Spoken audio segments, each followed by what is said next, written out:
If you have 50% of your kids not be there, you still have 50% that are there. Right. Don't give up. Don't let that be the reason you quit youth ministry in the summer. Keep going. Even if attendance is low, even if your leaders are gone, do not look for excuses to cancel. Keep it going. When in doubt, have youth group. It's going to pay dividends in terms of the vibe of your youth group, the connection, making this their home, making roots here, and becoming disciples ultimately. Today, we're talking about 5 things you should make sure you do this summer in your youth ministry.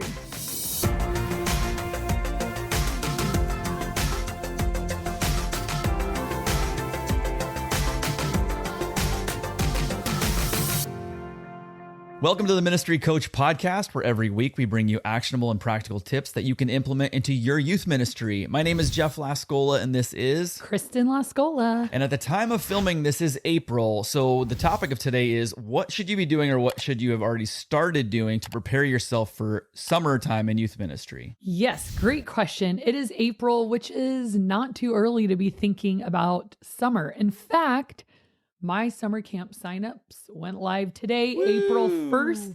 And I sent the email this morning, probably about 9 o'clock. It's 1 o'clock. I already have my first sign up. So they are ready and eager for summer. I think this is like, we just got off spring break and everyone's like, oh no, this was the last little like taste of vacation before summer. So what does that mean for us in youth ministry? Well, number one, stop doing youth ministry in the summer. Just shut it down, cancel.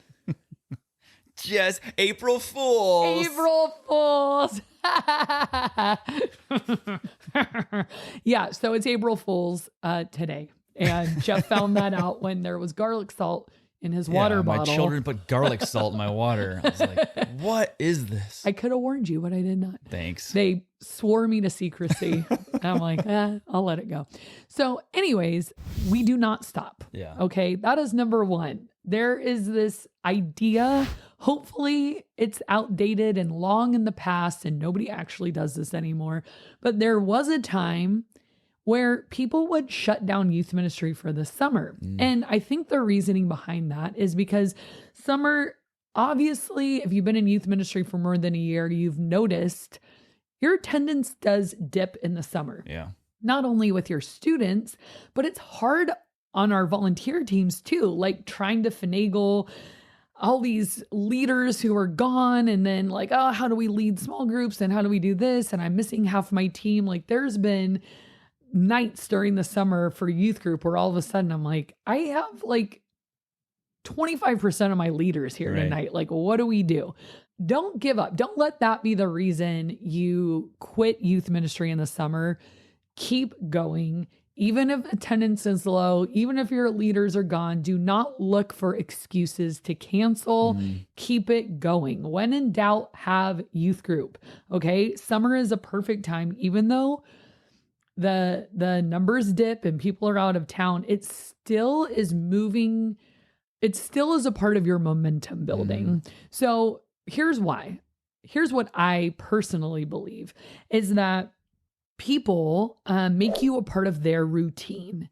And when you stop and you are no longer a part of their routine, they make a new routine that does not include you. Yeah. They realize, oh, that was a season. We filled our Tuesday or Wednesday night with something different now. We're sort of in a different routine. And maybe somewhere down the line, they'll think of you again. But I like when people think of our youth group, it's like, I know they're there Tuesday night, 6:30 to 8:30. Unless it's Christmas, they are there.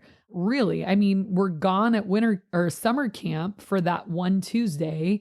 I still have most of your kids with me at summer camp, and then 2 weeks off for Christmas. Other than that, even Thanksgiving, spring break, President's Day week, sometimes ski week, whatever your school district calls it. Sometimes I'll get these random emails from parents or texts like, is there still chaos tonight? And I'm like, of course. And then I look at the calendar. I'm like, oh, it's because the schools are out. They think we're out. Nope, we are there. Yeah. And so I want to eliminate that question from their minds. And I want to have as much momentum as possible. It's like a business when we've talked about this before, like when it's clear, like you're going to be open from this day to this day, but then you hit a few times where you show up to your favorite restaurant. Oh, they're closed on Mondays. Right. Shoot. Well, you find a new restaurant. Right. They become a part of your routine. And, I just want to be there as often as possible. Yeah. So it's predictable and you can count on the fact that I know Tuesday night is always going to be the night we have youth group no matter what. And so because in the summertime, obviously, like what you're saying is families go on vacation, kids are off. So there's a lot of turnover and change in routine. But if you can have those certain anchor points, everyone still knows where Sunday is. Yeah. You might midweek, you might like, what day is it? I don't know, but their parents probably still know. Right. And so if they can kind of keep on track and say, hey, this is always like the anchor points of, yes, you still have youth group in the midweek. And yes, we still go to church on Sundays. That doesn't change. Mm-hmm. It's a good, point of consistency in your ministry to continue that momentum. And overall, I mean, if you have 50% of your kids not be there, you still have 50% that are there, right. And I've found that like sometimes a smaller group, it's a cool dynamic. And all of a sudden people who normally don't talk or participate, all of a sudden I'm like, have you been here this whole time? But they like kind of hang back because it's so big or loud or, some of the other kids are more aggressive or outgoing and now they have a chance to shine and be comfortable and it can just create new dynamics. So why risk, and then you have to do a whole big reboot every year instead of like, no, we've been here the whole time. Because if you stop for the summer, then every fall you're like, you should be furiously communicating. Here's where we're meeting. Here's what we're doing. We're having a big event. Like you've got to do a restart. And I don't want to do a restart every year. Right. I'm like, we're always here. Yeah. Join us or not, but we'll always be here. So that's number one. Number two, what you can do this summer in your youth ministry is see your students more. And for some of you, you're like, how much more could I possibly see them? And here's just a few ideas since the summer schedule is a little lax and it's just people are sometimes less available, but some people are more available. Not everybody is going on vacation. Sometimes it's like, guy, we got to get out of the house. And what do we do? So here's a few ideas. For us, we do beach days because we're right on the coast. And so we'll take a few Thursdays and just do a beach day. We're all meeting down at the harbor for this is in addition to normal youth group. Yes, not taking the place of it. So youth group is on Tuesdays. We do a beach day on Thursday just for another outlet to see each other, to hang out. They're home and available anyways. And it varies. Some weeks we have a ton of kids and some weeks it's like, where is everyone? Right. Oh, well, I'm at the beach. So who cares? And you don't have to do a whole lot for that. It's like they bring money. We walk down and get ice cream. They pack a lunch.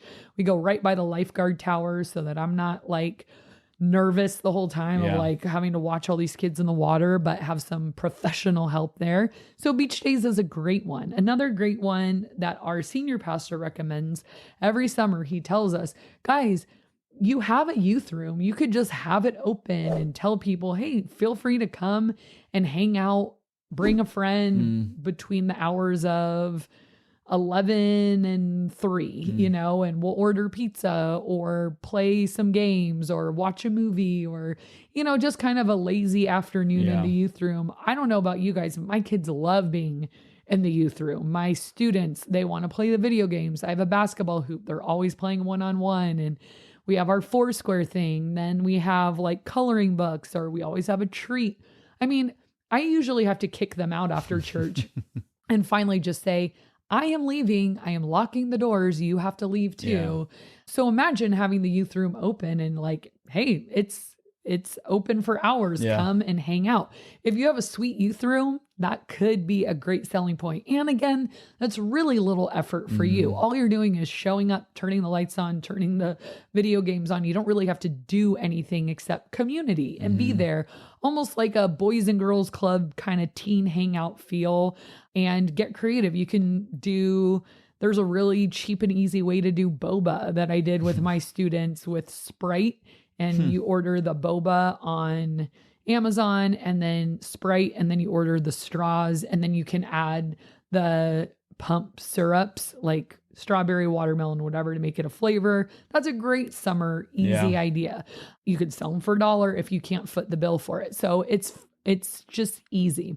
Another thing you could do that I've tried in the past, and it went well, I think this works better for high schoolers, but having an extra Bible study during the week. So I would do Monday afternoons from like 3 to 4:30, and my angle was I was going to teach them how to study the Bible on their own. So I would show them the different commentaries and how to use an online commentary and how to do a word study and how to cross-reference.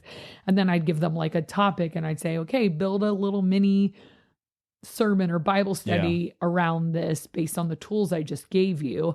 Our high school ministry had really great success with that. My junior hires, I think they wanted to like it, but it was So like, when do we play the game? You know? Yeah. It was a little harder of a sell for them. But if you do high school ministry, doing an extra Bible study, and it's not another program for you because you don't have to do all the frills that go along with program. And to make it magnetic, you tell them what it is. Like, this is a Bible study. Now, caution here. Don't ever replace your normal youth group with, we're just going to go bare bones Bible study. And the reason for that is not because there's anything wrong with studying the Bible. I'm a pastor. That's, what we live for, to get students to do. But it is very hard to use that as an outreach. So your youth group should be a place that works for both the brand new, the seeker, the window shopper, and the devoted follower. Yeah. And you have to catch all of them with one program, and that's youth group. Now, if you want to do just a bare bones Bible study, do that in addition to that, because then there's nothing to invite people to. Right. Someone who's window shopping Christianity, if you just invite them to a hardcore, all right, sit down everyone and open to 1 Peter 3, it's like, I have no relationship. Right. I have no context. I have and maybe 1 in 100 kids that would work for. But I think I just my opinion, I don't think it's best to replace. I've seen youth pastors do that before. And it's like, we're getting rid of all the hype and the frills, and we're just going straight to the Bible, which is so good for people who are following Jesus. Right. Problem is, we're trying to catch people who aren't following Jesus yet. And then they will get to that point. So what do we have for them? We can't leave them out. Like, that's part of our job, right? So that's number 2. Number 3, think outside the box with your youth group. This is with no early mornings and, like I said, a more relaxed schedule. You could be a little creative. Here's some ways that I do it. Number 1, during the summer and only during the summer, I have an event called Super Chaos. So the name of our youth group is Chaos. We have Super Chaos, which means this is going to go an hour longer. So our youth group goes 6:30 to 8:30.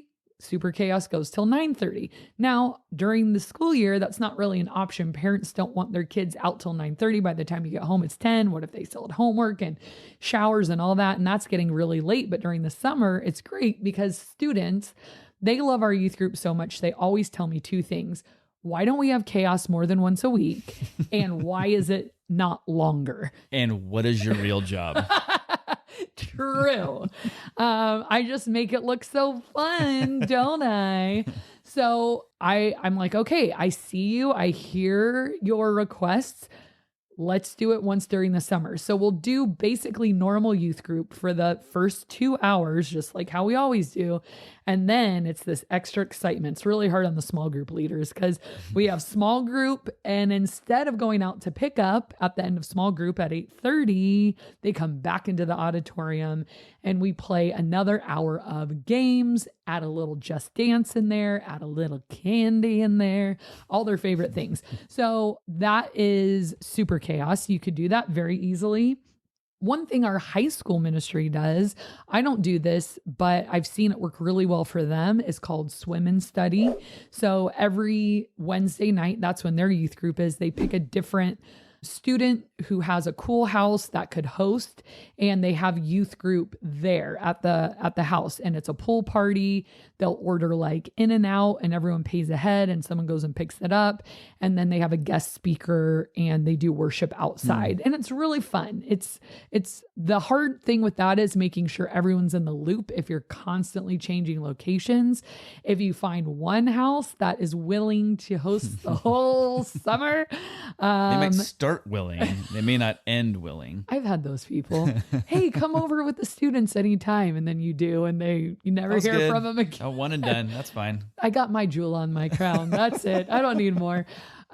So yeah, those are some options to kind of make it a little more summery. Like, yeah, we're having youth group, but it's always a pool party, Yeah. good food, something fun like that.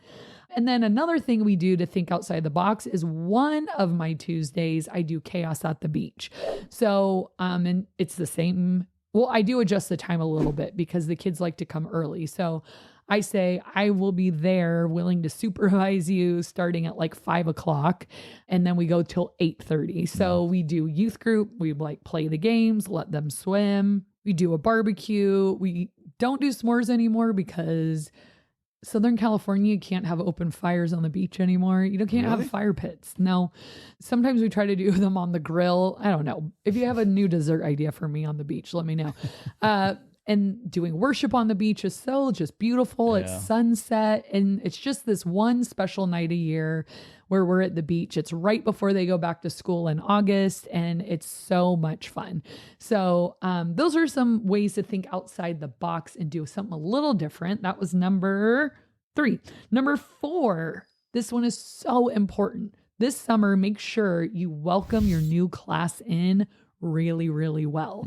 So if you're a middle school ministry, that means reaching out to those 5th grade parents. Like, if you haven't yet, it's April. Like, now is the time. You should have been reaching out to them in little sprinkles all year long, giving them your summer camp dates, telling them about when the kids are transitioning up to your ministry and stuff like that. But it's only April. So if you haven't done it yet, get on it. Okay. So I just sent the 5th grade parents my summer camp link and said, here's the video from last year if you want to see what it's like. Here's the website of the camp. Here's the link to register. If you have any questions, please reach out. We're going to have a parent meeting. So they should be hearing from you. So along with that, it's really cool if you do some kind of welcome event for the new class too. So you can get creative with this. What I do with junior high is something called the Royal Rumble, and it's kings versus queens, boys versus girls, and they have like 3 weeks of competition. The winning team just gets an ice cream party served to them by the losers, and we kind of hype that part up, and it's super fun. But it's a way that they come in and they're already excited. And this is even another reason why you should keep small groups going and keep youth group going in the summer. So some people will say, well, we'll do youth group, but we don't do small groups. How are your new kids going to get connected? Yeah. They have to get connected immediately and not just be a wanderer. I have tried this both ways, and hands down would never, ever, ever cancel small groups during youth group in the summer again, because nobody got to know each other. You didn't see connections happening naturally. Adults had a harder time getting to know students because it was more of like a cold call kind of thing. Like, hello, I'm Andy. What's your name? Yeah. Instead of, hey, I remember you from small group, you know? And so then you set everyone up for relational success when you keep small groups going, especially a brand new kid trying to find their way in a new youth group. You're just making them like, okay, 6th grader, go introduce yourself to people. And it's just so much more ideal to have them in small groups. So think about your new class coming up. How are you welcoming them? How are you making it an environment that they are ready to engage in and thrive in? Because summer is such a great harvesting ground for connectivity that's going to help you ride into fall with it already being established, not Yeah. like, okay, it's fall now, let's build from zero Right. up. So then when your new class graduates, if you're not doing youth group, where do they go in the summer? They're just kind of in no man's land. Like, get them involved, get them connected, get them plugged in and excited for their new ministry. Yeah. And fifth and finally, Hold on, before you move on to the next one, Okay. I'm so sorry. no, please. The listeners want to hear from you. Yes. Well, I don't know about that, but maybe they would. So when exactly do you promote up your class that's coming in? Like the fifth graders becoming sixth graders. When does that, Great question. does that go with the school year? Kind of. So we have 8 campuses. So it's really not up to me. It's up to our global connections department. And it's usually right around June 9th and 10th, whatever So right the around school end. closest weekend is to that. Yep. Okay. So when the school year ends, that is when they're officially invited to start coming to their new class during weekend services. However, I promote them early midweek. So they're excited to come up to junior high. They're not officially junior hires yet. We do the Royal Rumble in May, Okay. a month before they officially promote. So I say, you get to start coming to Chaos a month early. And then in June, you'll come into junior high for the weekend services. And then the 8th graders go up to high school. I just like doing that to give them a little taste of junior high and youth group and get them excited. And by then they're all really ready to come to our ministry Yeah. anyways.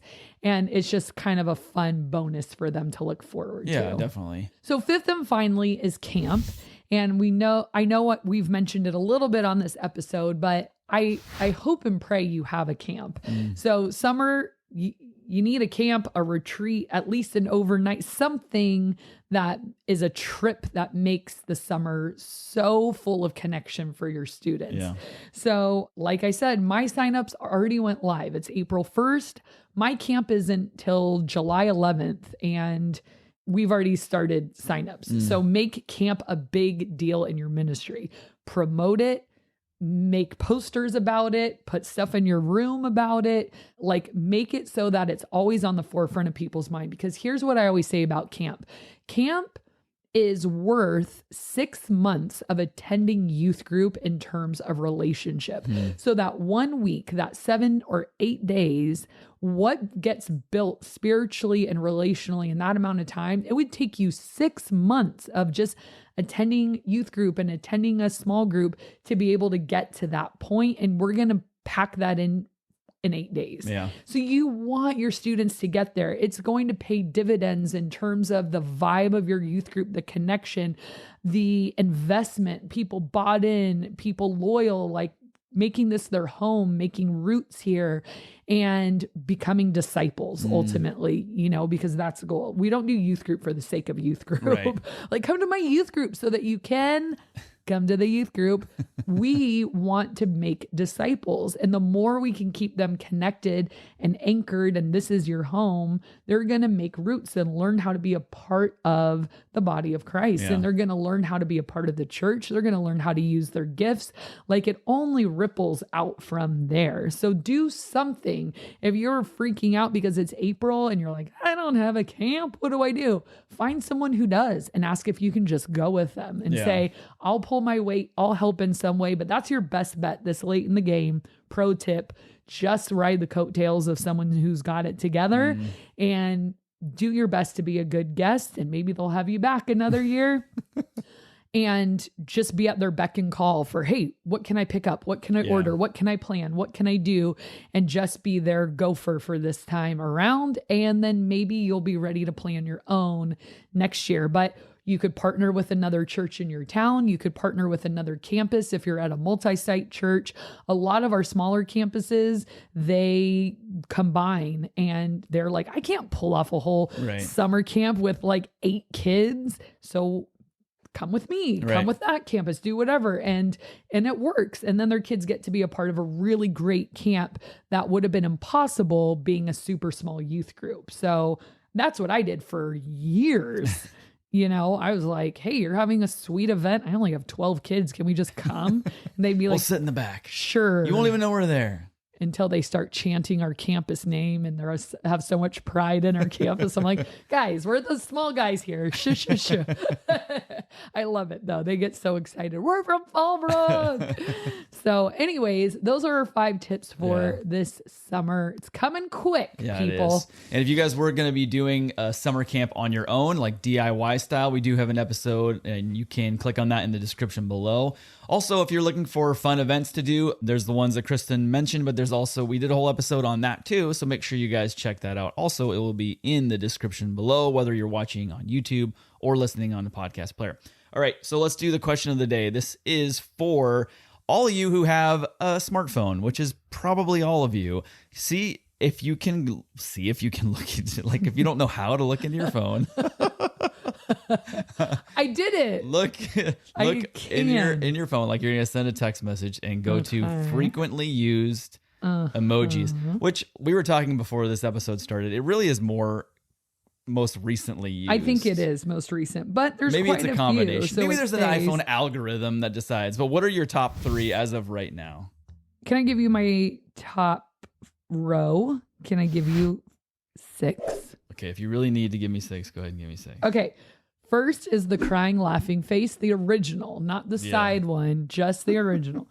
Then it's the face, like where he's cringing or like oopsie. I don't know. I love that one. Then it's the mind blown, the brain coming out. Then rolling eyes when he's like looking up. Then winky guy, and then basic smile. That's my top row. Okay, this is why I think this might be flawed, because there's one of these that I don't think I've ever used. Okay. So the first one I have is the same crying, laughing, the original. The next one is the clapping hands, which I've used that. The next one is the barf face, not the nauseous one, but the actual barfing. And I did use that today, so I see why that one's in there. The next is the weird. Man, these are horrible. He's like crying, but no like tears. Weary, yeah. Just like, oh. Now this one, I don't think I've ever used this one because I don't even know the circumstance you'd use it. But the hands that are like palms, not together, but like the bottom of your palms together. I don't know what that even is. That's weird. I've never used that. I've never seen that. So whatever that one is. Maybe it wants you to use it. It's encouraging me. And then the next one is the shrug the shoulders. The shrug shoulders. I love that one. You want to know why I don't use it very often? It is actually one of my favorites. I can never find it. I like scroll. I'm like, where is that lady going? Like, I don't know.